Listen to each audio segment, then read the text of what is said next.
Hi, hey nerds, hope you're all doing well. So I'm over here on Nintendo's website for Fire Emblem Heroes talking about updates, and they have a whole lot of things we're going to be going over real quick.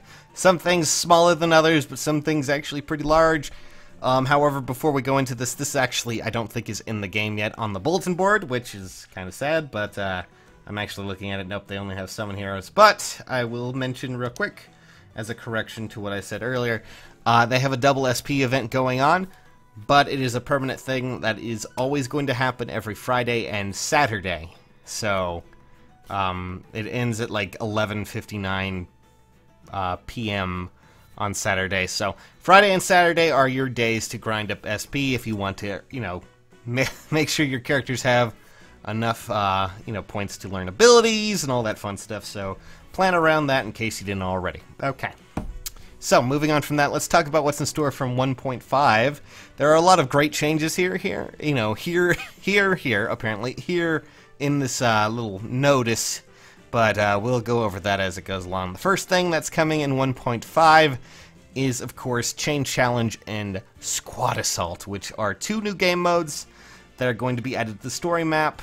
And as you can see here, you can kind of get the example here. I'm actually having to use Firefox for this, which is terrible, by the way, because for some reason Chrome just, freaks the hell out when it comes down to actually using this. But anyways, hopefully the image is actually loading correctly, because sometimes I find problems with this. But still, as you can see here, main story, paralogs, Chain Challenge, and then Squad Assault. And according to this, Chain Challenge is just basically normal and hard, and then of course there's Lunatic, and on normal and hard you earn hero feathers, and clearing it on Lunatic will earn you orbs, which is great. That's a nice thing to have. They'll probably, we don't know to what extent this goes on, goes into, or how far it goes, but I'm going to assume that the Chain Challenge is based on story maps, as I said before, maybe based on chapters, who knows. But anyways, and from there, we also have Squad Assault, which face a devastating challenge, and according to this, is basically, it's a game mode where you need to, once you complete a map, your heroes will be captured by the enemy.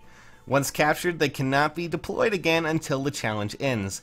Clear this mode to earn sacred seals and orbs, which means damn better be some good-ass orbs in there and, some actual sacred seals, because, oh boy. But it does say down the bottom that we plan to expand Chain Challenge and Squad Assault as new story maps are added, so I'm going to assume that this has some tie-in with story mode, obviously.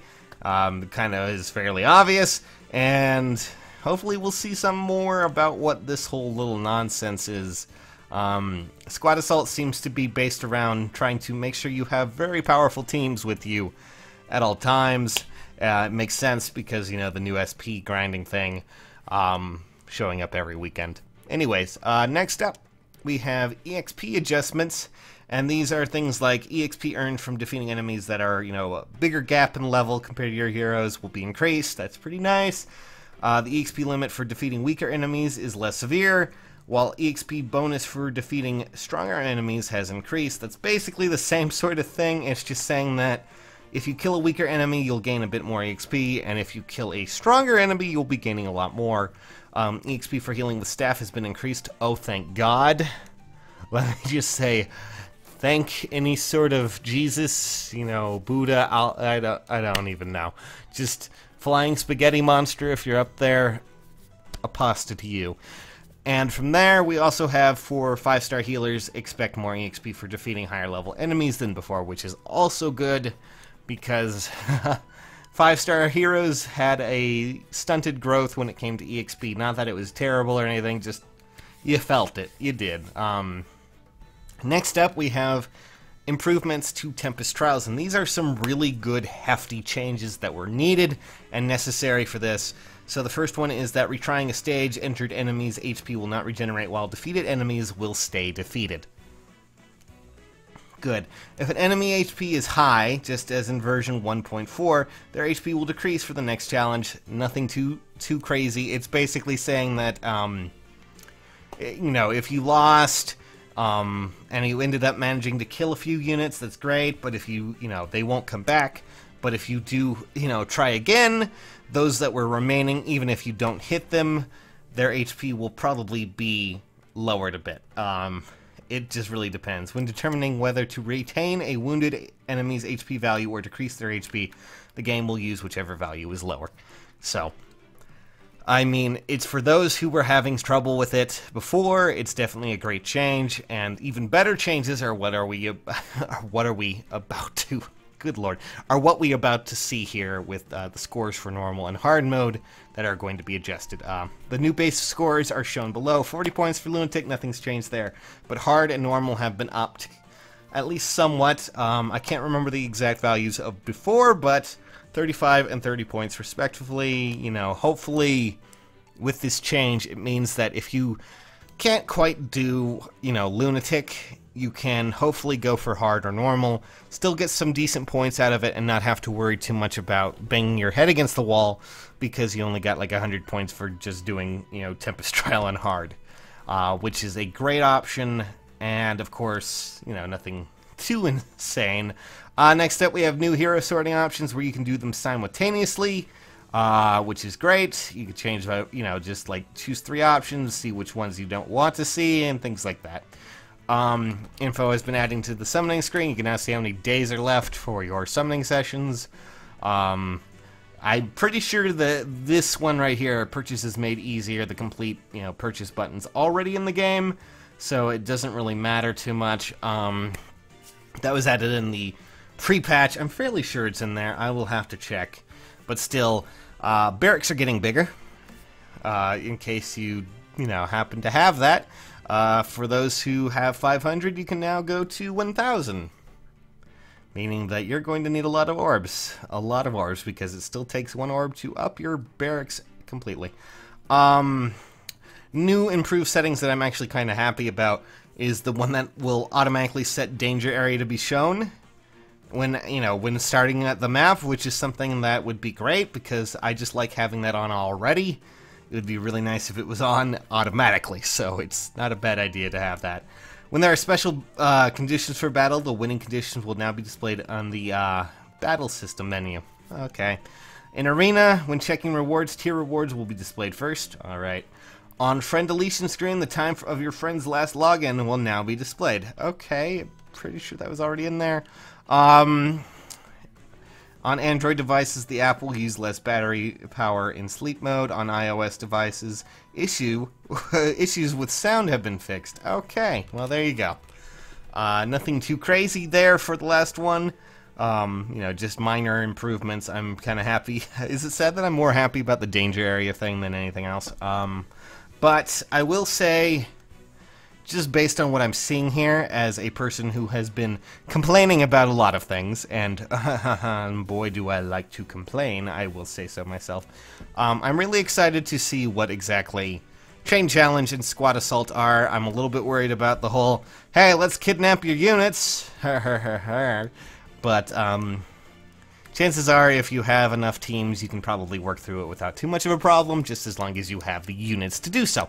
Hopefully Chain Challenge will be something that will be a decent enough mode to just play and not, you know, worry too much about things.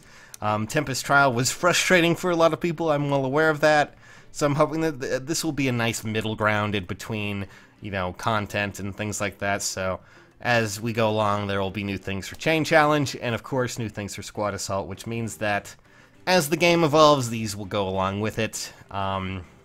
The EXP adjustments were probably something that were sorely needed, because leveling up several units was always kind of a bit of a nightmare, at least when it came down to just doing that.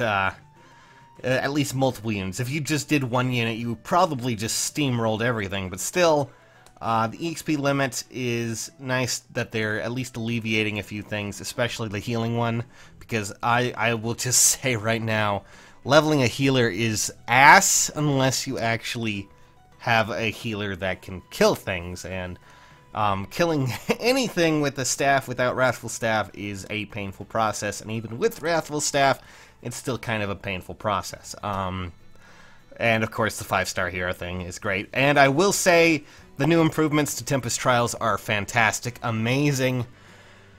And hopefully this will fix some of the problems that we've had before, especially to a lot of you who were having issues actually getting into the game mode, I should say, because I know that a lot of people struggled with a lot of the later levels and a lot of the later stages, especially Veronica at the end, so it's not a bad thing that hopefully this will fix some of those issues for you guys, especially the whole enemies will stay dead when you kill them. That's a nice thing to have. That means that, you know, even if you fail a bit on one map, you still get the advantage next time, which makes sense because, you know, they're taking out your units, why can't you take out theirs? And of course the scores are also something, that's going to be something we're going to actually have to wait and see how that really changes anything, because, granted 40 points at Lunatic, you know, that's still about 700, but, you know, if you were to do that whole, you know, chain without dying, but, you know, hard mode and normal mode now give, at least from what I can see, a substantial increase, so that's a nice thing to have. So for those who don't happen to have a really strong team, or were struggling before, hard and normal will be there for you, so you can do so, which is great. Outside of the sorting options, I really don't care, and the summoning stuff, all in all, 1.5 seems to be at least a lot of changes that were needed, a lot of changes that were desired, and a lot of changes that we really, really sorely needed in a lot of fields, and I'm excited to see it. I'm excited to see where this goes, and I hope you guys are ready for it, because, hoo boy, this is going to be a lot. Anyways, for now, guys, that's my review of 1.5 that's coming up. We went over everything. Tell me what you guys think in the description comments. God, I'm losing my mind. This is what happens when I don't sleep. But then again, I don't sleep ever. The shadow people are coming. They're gonna get me. Oh, but, whoa. Okay, well, anyways, I'm just gonna head off now. So, goodbye, guys, and I hope you all have a fun, oh my God, there's a shadow person!